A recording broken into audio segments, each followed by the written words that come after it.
Alright, okay guys, so I'm back with you. Just did a couple little sprints there. Some nice little pit stains. I know that's very attractive. Anyways, I just want to show you that I'm doing the work. It's really hot outside, and today we're going to be talking about interval running for weight loss. As you can tell, I'm a pretty slim guy, so I'm not really in the weight loss game. However, I specialized in helping people lose weight, and I should kind of go a bit deeper there and say that I actually specialize in helping people lose fat, because we're not looking at losing weight. We don't want to lose muscle, right? We actually want to lose fat so you can see your muscle, right? So interval running for weight loss. Now I want to talk about something called a cardio myth, and this is a very like aggravating concepts. Okay, so you're on the treadmill, right, or on the elliptical, or any cardio machine. You see this little graph, that shows you, if you're at the 60th percentile of your maximum heart rate, you're in your fat burning zone. As soon as you get above the 80th percentile, you're now in your cardio zone.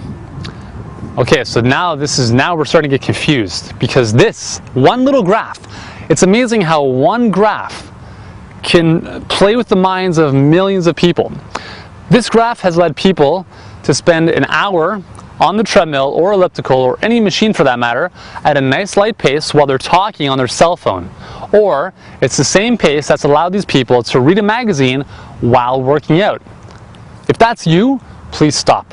Please stop the insanity. If you're going to work out, there's no way you should be working out for an hour, let alone talking on the phone or reading a magazine or a book while you're doing that. Workouts should be short, intense, and that's it, okay? The higher the intensity, the less the duration. You cannot work at a very high intensity for that long.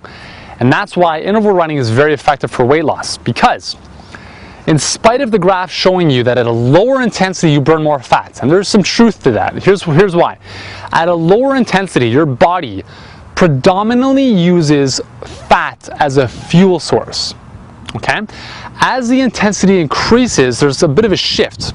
So as the intensity increases, your body shifts towards using predominantly carbohydrates. There's still a little bit of fat being used, but as the higher the intensity, the more carbohydrates are being used as a fuel source.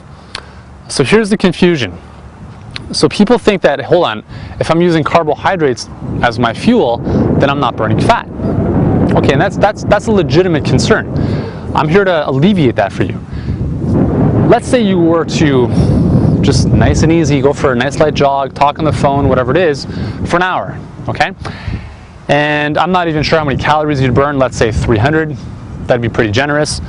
And in comparison, you do some interval runs on the treadmill or outdoors, wherever it is, for 20 minutes, high intensity stuff. We're talking about, sprinting for 20 seconds, recovering for 40 seconds, doing that on and off for 20 minutes.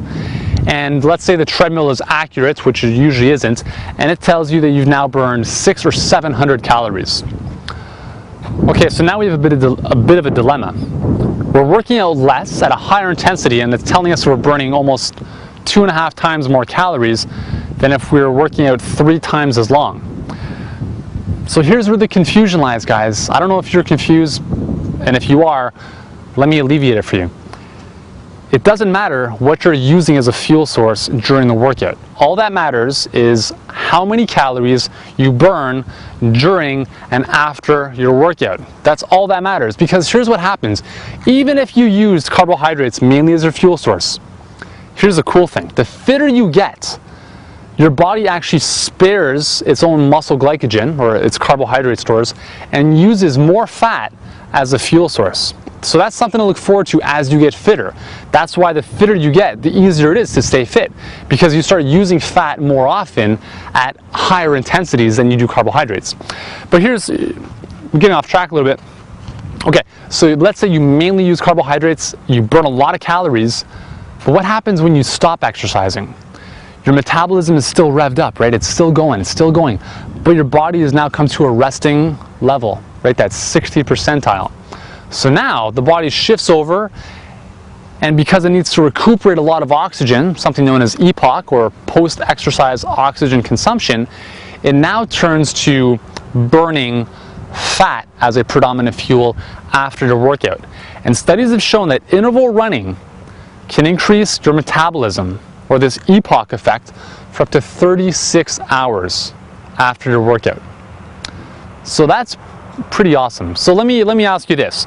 So we have our loosey-goosey, nice hour run. I'm talking on the phone. Hey, how's it going? Good. You want to go for a Starbucks after? Awesome. Great. We have that option where you can burn 300 calories and then just load it back in with a Starbucks mocha frappuccino afterwards. Or you can go to the gym or run outside, 20 minutes, high intensity, sprint, jog, sprint, jog, sprint, jog. Burn more calories during that session. Save yourselves, a third the time, and then actually burn way more calories after the workout than you would have anyways doing your hour nice long jog. So I don't know about you, but if I could sit and burn more calories than somebody running for an hour at a very, very, very, very, very light intensity, I'd rather sit.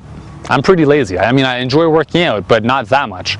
So again, it's all about saving you time and doing things efficiently, and that's what I'm here to show you. So the cardio myth, it's not really just, that little chart. Just take it with a grain of salt and really, again, watch this video if you need to watch it again to really understand everything I've just talked about, because it's very, very, very important to be able to work at a high intensity. That's the only way you can get fitter. Is if I'm working out and I'm talking like this at my talk test pace, I'm not challenging my body. I'm not getting fitter. As soon as I'm out of breath, now I'm out of my comfort zone. Now I'm into a zone where my body is forcing itself to, it's like, okay, the body's like, okay, we gotta do something. We're out of breath, we gotta figure out more ways to get oxygen to the cells. Okay, let's lay down some more capillaries. Let's create some more mitochondria in our muscle cells. Let's, let's do some things that are gonna help us become fitter. And that's essentially what happens. The physiology of the human body is absolutely amazing. I love it. But anyways, back to weight loss. All you have to worry about is higher intensity. Interval running is the way to go. You will lose more weight, the studies show it, than low intensity, lights, whatever, day in and day out, okay?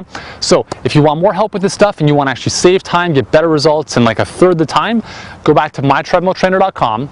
That's where you can get the best interval running workouts with me on your headphones to show you exactly how to train properly. So until then, thanks for watching. Hope you've learned some stuff, and I'll see you in the runs.